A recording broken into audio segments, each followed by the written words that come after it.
Hello everyone and welcome. I want to run through some of the new player experience and explain a lot of the mechanics that get thrown into you, because you unlock mechanics pretty quickly throughout the game. So as you start your new save file, if you played in early access, you'll have this menu where you can import some of your resources from your early access save. But if you don't have this menu, then don't worry about it. It's things you can still unlock throughout the game. It's nothing that's gated behind early access progress. So as you start your run, you'll see that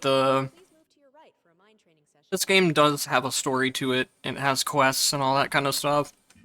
It's up to you if you want to pay attention to the actual dialogue itself, but make sure you are paying attention to your quest objectives.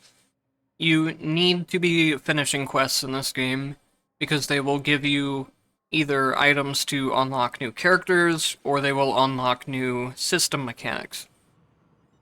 If you just keep doing runs repeatedly, then you're not going to unlock some of your mechanics. And the meta progression mechanics in this game are very powerful, so you want to be doing your quests as you're doing your runs. You don't want to just keep repeating runs over and over again. When you come to the character selection screen for the first time, all of the characters will be locked. You need to unlock characters in this game by getting an item called a prototype analyzer. You can get those from doing quests, and there's an exchange system that you'll unlock at some point where you can kind of buy them too. But mostly I would just recommend getting them from quests, because that's going to be the cheapest way and the easiest way to do it. You'll be needing your currency for a lot of other things. So there's a couple things you can do from this menu before unlocking your character. You can see a couple buttons at the bottom for intel and video. The buttons will obviously change depending on what type of controller you're using, but the intel screen will give you an idea of the character's basic skill and their passive. Every character has a basic skill and a passive in this game, and then they have what's called potentials to augment your attacks or add in new different attacks in different ways. So you can look at this menu for a general idea of what the character does, but that's going to be a lot of reading, and you're probably not going to know what a lot of that stuff means. The other thing is there's a video you can watch for each character, and I think the videos generally do a uh, pretty good job of explaining the character and showing the basics of it. So a basic gameplay of this game, as you start out your character for the first room, you have a attack button, a version of that attack when you hold the attack button down, and then you have a skill button as well that costs some MP. You also have a dash move that functions as a dodge. This is the dash. If you attack during that dash, then it'll also use a new move that way. And characters can chain all of these back to back very fluently. You can really make your own combos in this game. There are some set combos just from mashing the attack button. There's a lot of fluidity to the game in combining different attack types together. And now, as you finish your first room, you will get the first of your potential selections. Potentials are what I mentioned before. They either give you a completely new attack, like this one gives me a new input. When I jump in the air and press down and attack, it'll use a new type of attack. Or they can augment your existing combos in certain ways, such as with this one, when I do my hold attack on the ground, it'll summon additional blades to follow up with more attacks. Another thing you should keep in mind is that there's a button you can look down at the bottom of the screen that says Potential Trial. This lets you go into a practice room and test out each potential before having to select it. So that's something that's very helpful for you if you're completely new and you don't know what any of the potentials do. The other thing I want to mention in this game is your room selections. There will either be one option or three options, sometimes two, but generally it's one or three. And then there's different types of rooms. There are potentials, which are the things that give you new moves or upgrade your moves. There are tactics, like what you see here. Tactics come in a variety of different elements, like blade, ice, lightning, shadow, toxin, and holy. I believe... oh, fire. I missed. That should be all of them. Tactics are going to be like a separate type of augment to your character that are more generic and standalone. So it'll be easier to explain once I actually get the tactics selection up on the screen. They're more like the upgrades in a Survivor-like game, if you've played other types of like Vampire Survivors and those types of games. These are things that augment your attacks in different ways, but they're generalized to where you have the same ones on each character. They're not character specific like the potential moves are. So for example, this one, when dashing, I would conjure two daggers that stab enemies. Summon Blade Ring is an automatic one, where just when I'm near enemies, it'll spawn blades to attack them. And then Storm of Skills, upon using a skill, it spawns a Blade Storm. So another thing to keep in mind with the tactics is if you look at the bottom right of the screen, there is one slot for each type of tactic. And if you go into the pause menu, you can go over to a tactic screen here and get a better view of it. Tactics are based around their trigger methods. So upon using attack, it happens. Upon using a skill, a dash, a legacy, and a summoner. You won't have any type of legacy in your first run. That's something I'll get to in a little bit, but just know you don't have that on your first run. Summoners are generally automatic types of ones, like the Blade Ring that was shown just a little bit ago. And then the rest are pretty self-explanatory: attack, skill, and dash. Also, something to keep in mind with tactics is that sometimes there are multiple versions of the same tactic. So you can have attack chain lightning or skill chain lightning. There's even a legacy version of it. For things that there are multiple versions of, you can only have one type of that. So you can't have attack chain lightning and skill chain lightning in the same run.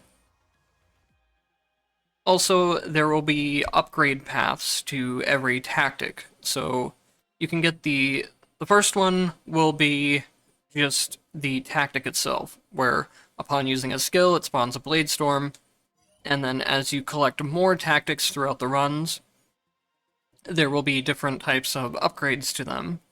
And you can view that by hitting the details button on the tactic screen here.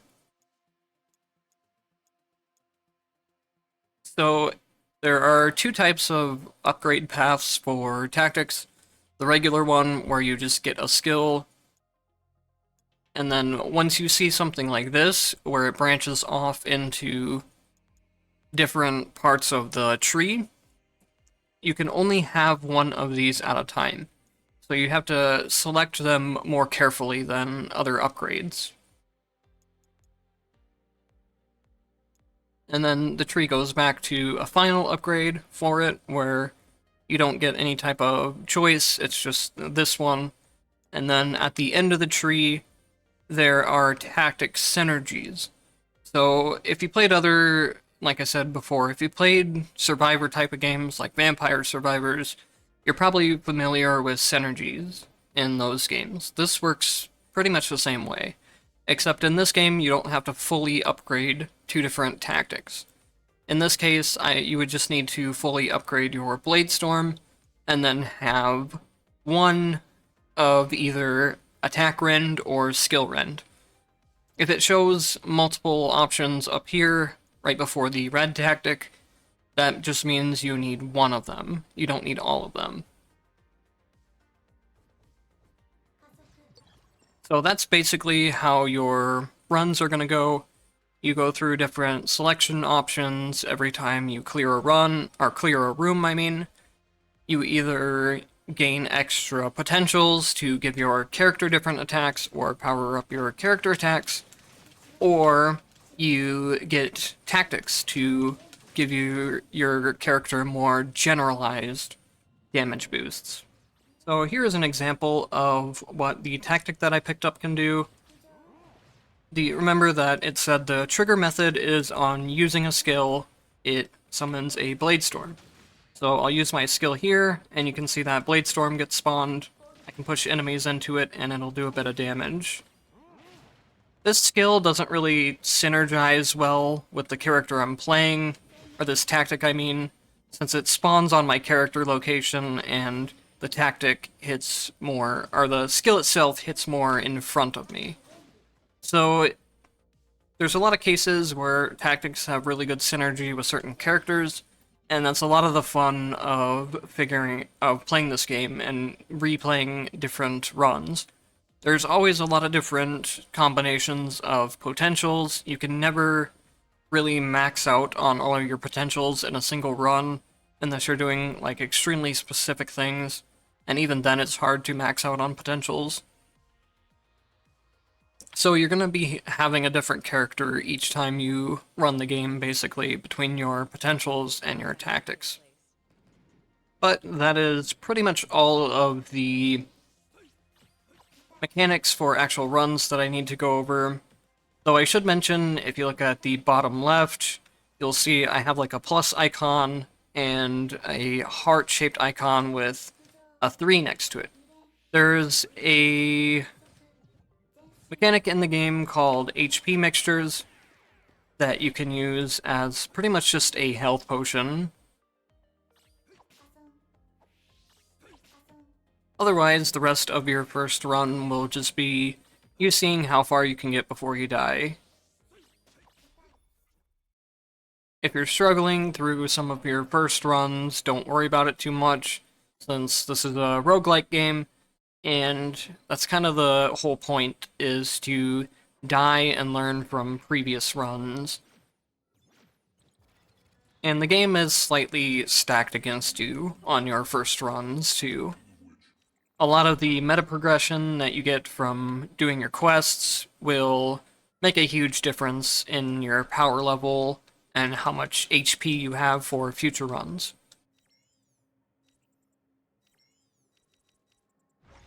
So directly after you finish your first run, you will unlock the Mind Upgrade, which is one of the major mechanics of meta progression in this game. You'll unlock new Mind Crystal slots every 5 levels you get here. You get AP just from doing runs. You can get it from an exchange system later, but the main way of getting it will just be from doing runs. It doesn't really matter if you clear the run or not, you just get a certain amount for each stage you beat. So first thing you'll have to do is unlock it up to 5 just for the quest and to unlock your first implant slot. Mind crystals can improve the ability of your characters in mind training. By completing There's a huge selection of mind crystals that you'll be able to unlock, but you will need to get something called mind shards first. You get the mind shards just from killing elite enemies, which is the name for boss enemies in each run. There's a certain cap that you can get for each character in terms of mind shards, but you don't need to worry about that cap too much, especially not early on. It's a pretty high cap for each character. Mind crystals will be the thing that gives you starting bonuses to each of your runs. Just leveling up the mind crystals themselves will give you an extra max HP bonus that you can see here. And then you'll also be able to unlock the mind crystals. I believe he's going to give me one for free here, so I can show that.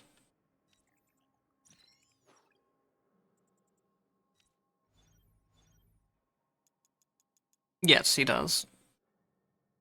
So this one says that after defeating an enemy, for 10 seconds my damage is increased by 20%.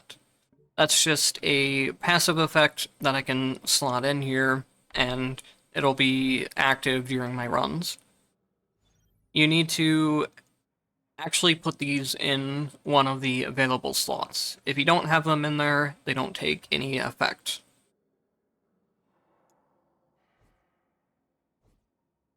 And then you can also upgrade the mine crystals themselves as well. So it would increase the damage that I get after defeating an enemy if I did that. But you won't have much AP at the start of the run, or at the start of your game. So I would work more on unlocking more slots right away than upgrading a specific crystal, unless there's one you really like to use. A couple recommendations that I have for your early mine crystal unlocks is an extra escape death chance. This will let you revive once per run in case you make a mistake during a boss fight or a room. It's just always nice to have an extra second chance, especially when you're learning the game. Other one is, well, mixture replenishment is pretty good. That's one that you kind of need to unlock more upgrades for it to be as effective. So maybe wait on that one a little bit longer, get the death refresh instead. And then mixture enhancement is pretty good long term as well, especially once you get the upgraded mixture replenishments. Vengeful Wrath, if you're taking the extra revive, is really strong because it gives you 5 seconds of invulnerability. That'll help out a lot during boss fights, especially when you don't know their patterns as well yet. If you end up finding an element that you really like, then the chance boosts are really strong for being able to get that same element in your later runs, especially since you won't have another mechanic of the game yet that will help you set up your tactics to... There's a mechanic later in the game where you can start runs with certain tactics, but you won't have that really set up early on, and we'll get to that soon.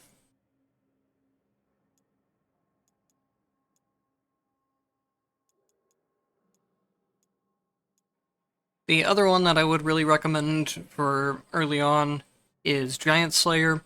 You deal 15% more damage to elite enemies. Normal enemies in the runs are generally pretty easy. They're not too difficult in terms of HP or the damage they deal to you.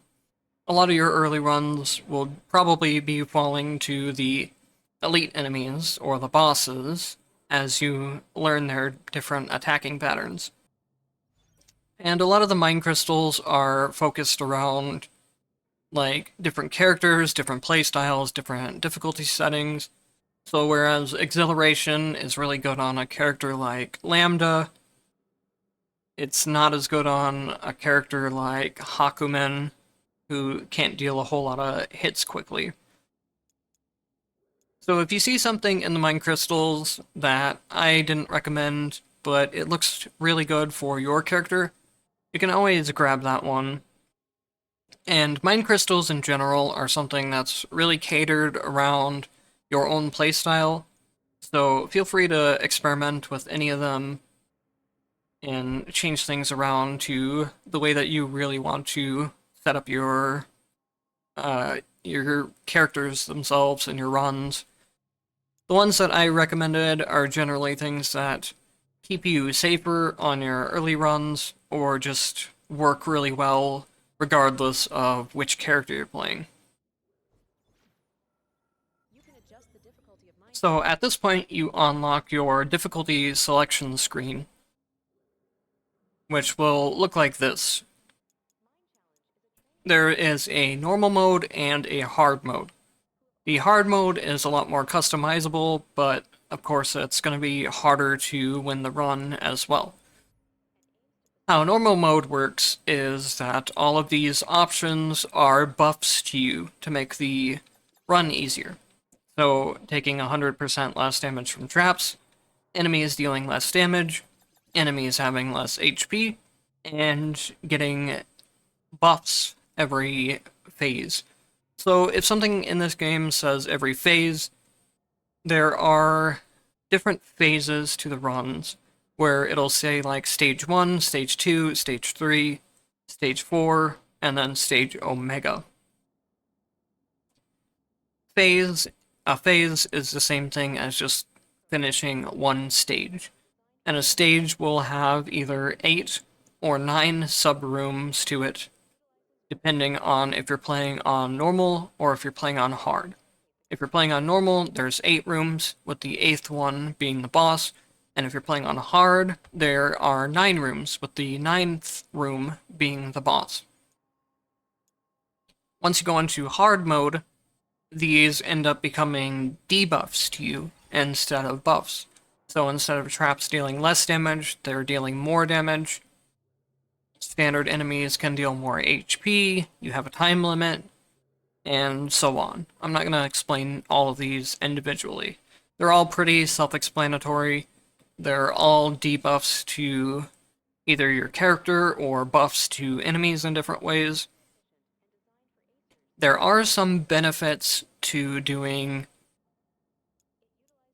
the harder versions of the runs, though.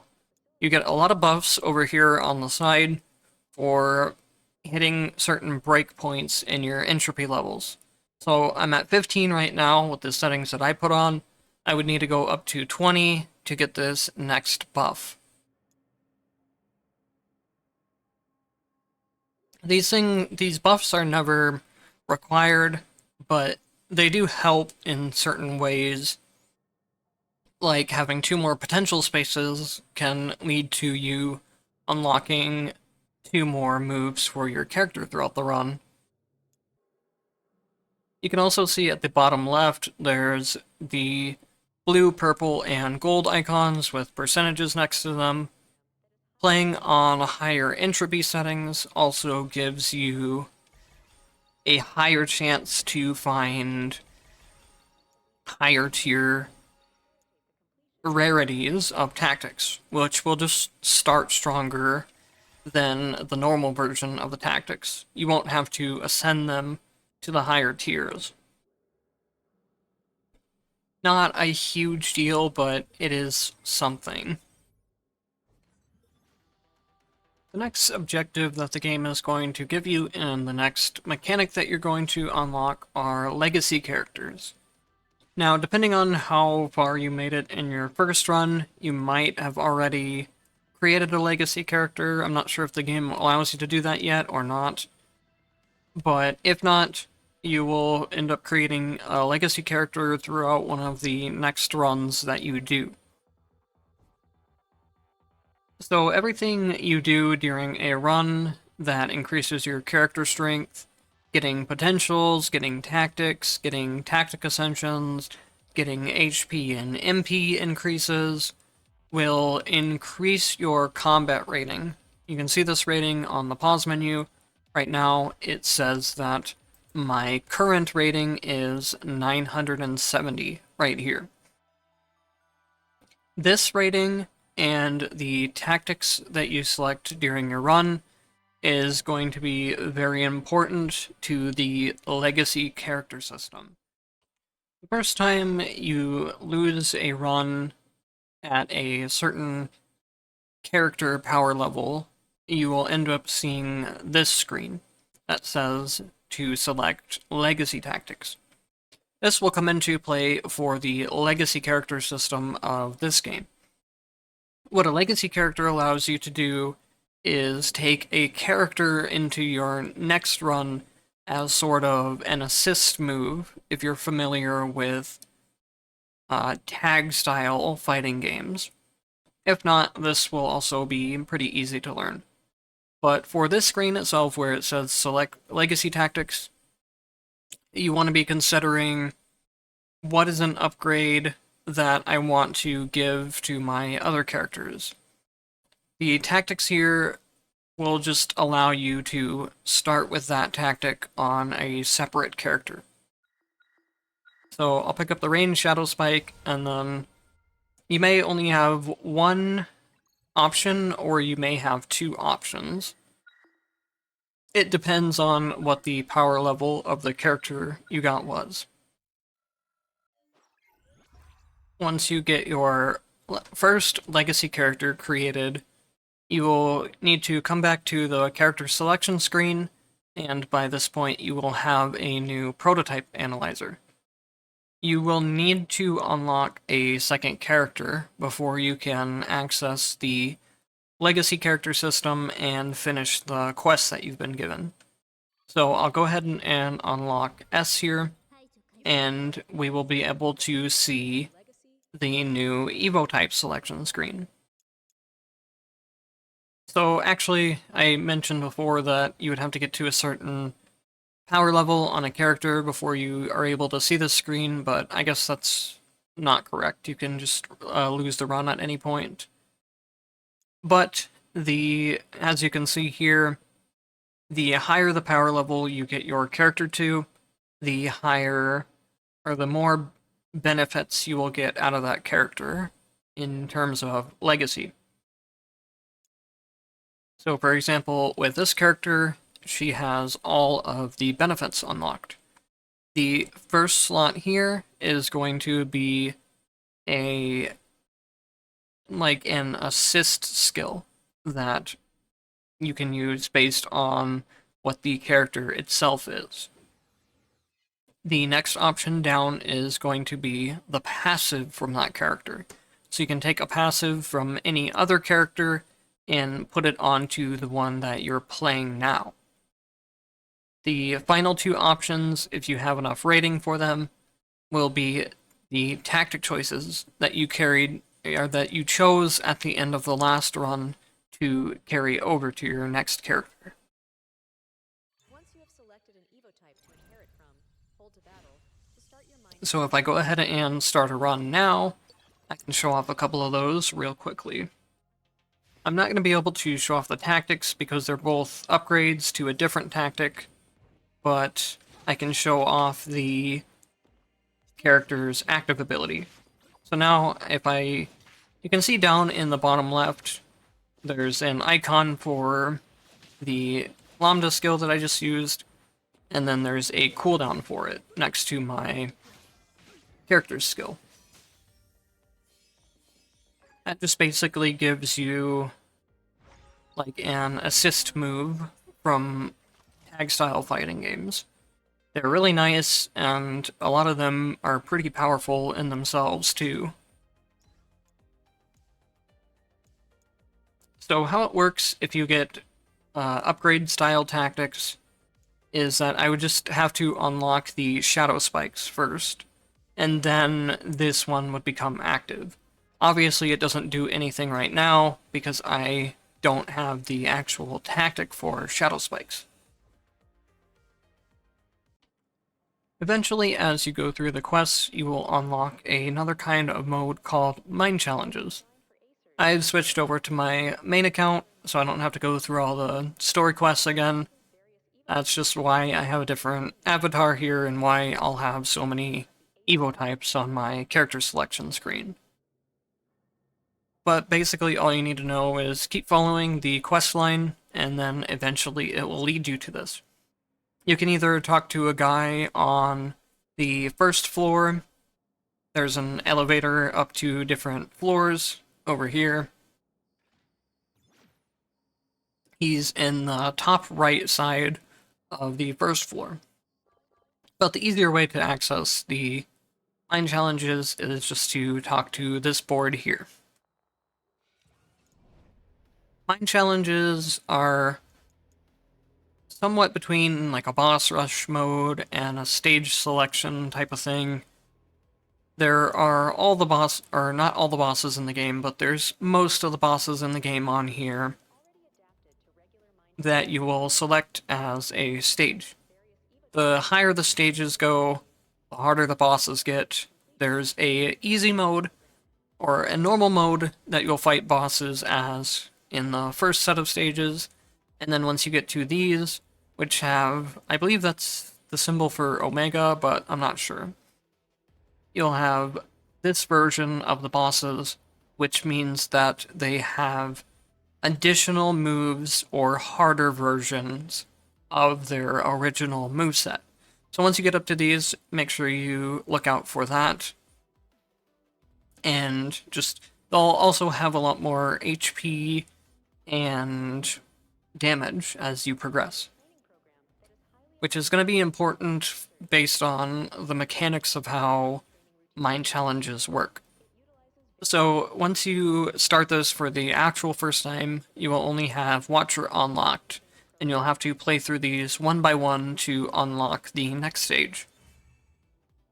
It is very important to know that there is a limitation of being able to use an Evo type only once per stage for the first time you are playing it.